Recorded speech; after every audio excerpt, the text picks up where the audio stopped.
That place has to be the most intimidating surf you can paddle out into, out of anywhere.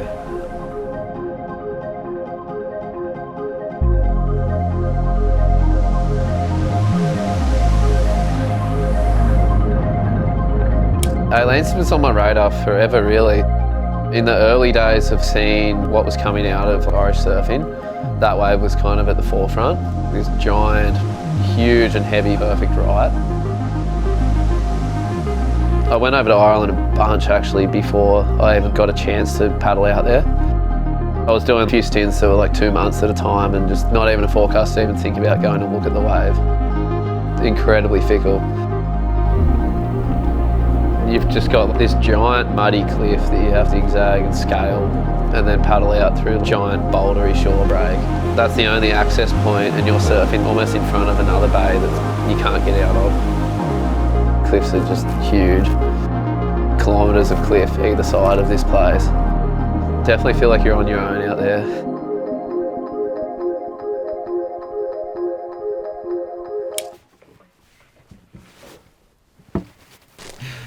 Just game of Tetris in here, figure out how everything's going to fit best.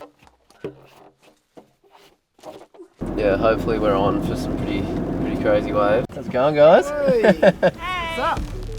It's one of those forecasts that it looked good, but the wind was maybe going to be a little bit devilly and cross shore, and we got there and we're like, oh sweet, the wind's good, and it was just like so big and heavy. That one. Oh, it was a pretty huge pit. Can see people suiting up too, so we'll have some company.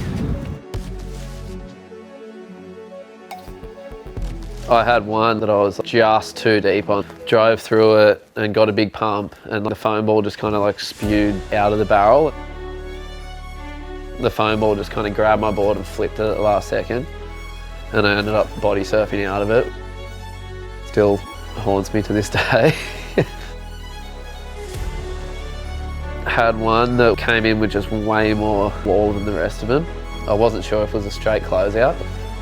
I rolled the dice, I thought it was a good wave, and I got to the bottom and it was just this giant stretched out wall. As soon as I came off the bottom, I was like, oh, I got to pump this thing, and I was like pumping and like flying through section after section. I remember like one chandelier dropping down, I was like, oh, I'm done, and then it kind of cleared and the wave spat. Thought I might be in the channel and I was just still in the barrel. And I'm like, just like trying to get out of this thing. When the wave finally gets to the end section and closes out, there's like a little section that almost heels left back at you.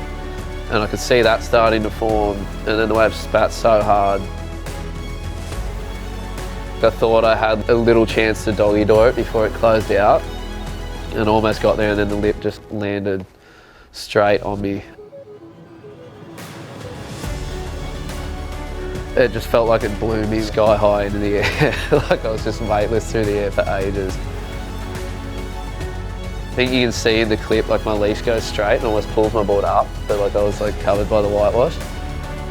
It was definitely a bummer to not ride out of that wave clean, but at the same time, that whole ride and experience was incredible.